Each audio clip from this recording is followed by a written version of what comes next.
September 1st, 1939. Poland had an army, modern defenses, Allied support. It lasted 27 days. 6 months later, France fell in 6 weeks. France, the nation with the most powerful military in Europe. How? One word: Blitzkrieg, lightning war.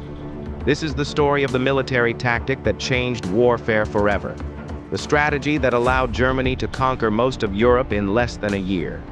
This is Blitzkrieg. Blitzkrieg wasn't just a battle plan. It was a revolution in how wars were fought. For centuries, wars had been slow. Armies dug trenches. Battles lasted months, years. World War I was the ultimate example. 4 years of trench warfare, millions dead. The front lines barely moved. Germany learned from this nightmare.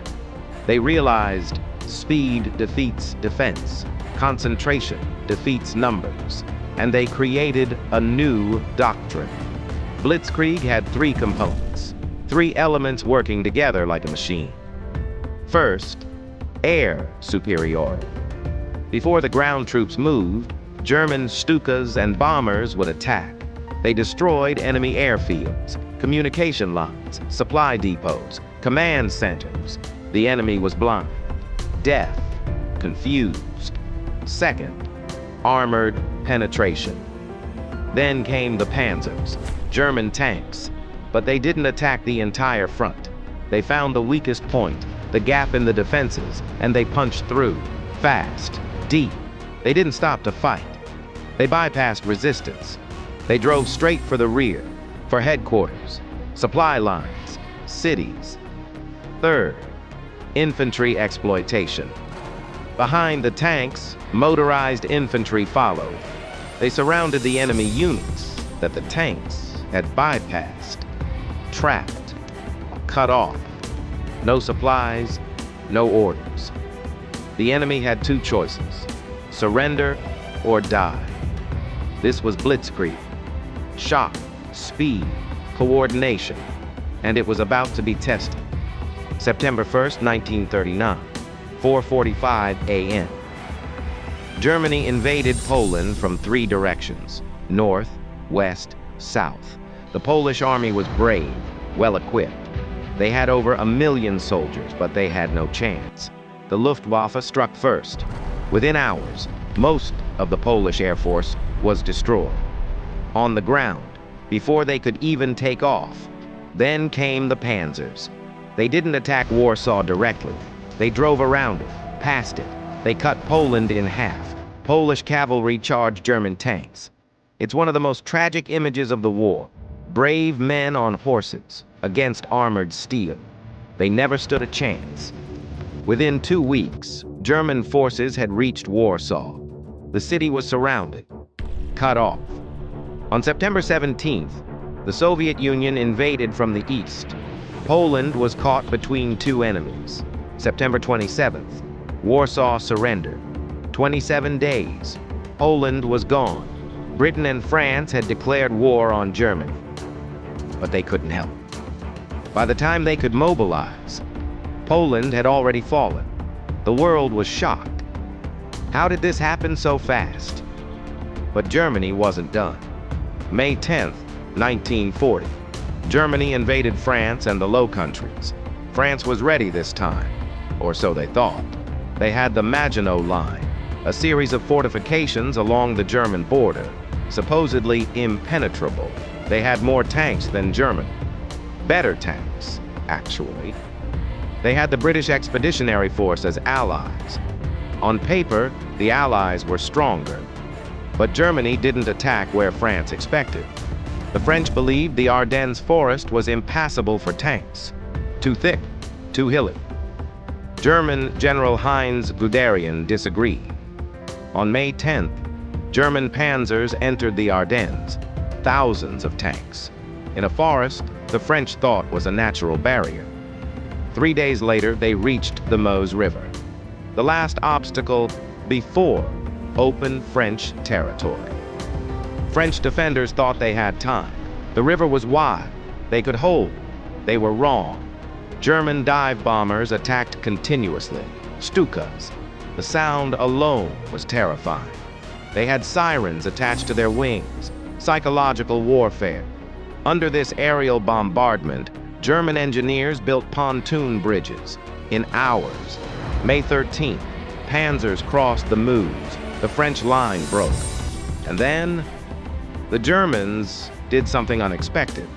Instead of turning toward Paris, they drove for the English Channel, west, behind the Allied armies. The Allies had moved north into Belgium to stop the German attack there. But now, German tanks were behind them, cutting them off. It was the same trap as Poland: surround, cut off, destroy. By May 20th, German forces reached the Channel. The British Army was trapped at Dunkirk. We covered this in our first video. Hitler's 24-hour mistake that allowed them to escape. But France was doomed. June 14th, Paris fell, without a fight. June 22nd, France surrendered, 6 weeks. From invasion to surrender. France, the great military power of Europe, defeated in 6 weeks. Blitzkrieg had done the impossible. So, why did Blitzkrieg work so well? Speed. Traditional military thinking said, consolidate, secure your flanks, don't advance faster than your supply lines. Blitzkrieg said, forget that, move so fast the enemy can't react. Yes, your flanks are exposed, but the enemy is too confused to exploit it. Yes, you're ahead of supplies, but you'll capture enemy supplies. Coordination. The Luftwaffe and panzers worked together, constantly, in real time. Radio communication. This was new. Tanks could talk to planes. Commanders could adjust on the fly. The enemy couldn't adapt fast enough. Psychological warfare. The sound of Stukas. The sight of tanks appearing where they shouldn't be. Refugees flooding the roads. It created panic. And panic spreads faster than armies. Defenders would retreat before fighting, not because they were cowards, because they thought they were already surrounded. But Blitzkrieg had a weakness: distance. It required paved roads, fuel trucks, maintenance, short supply lines. It worked in Poland, in France, in the Low Countries, but then Germany invaded the Soviet Union. Vast distances, dirt roads that turned to mud, harsh winters. The Blitzkrieg that conquered France in 6 weeks stalled in Russia. The tanks ran out of fuel.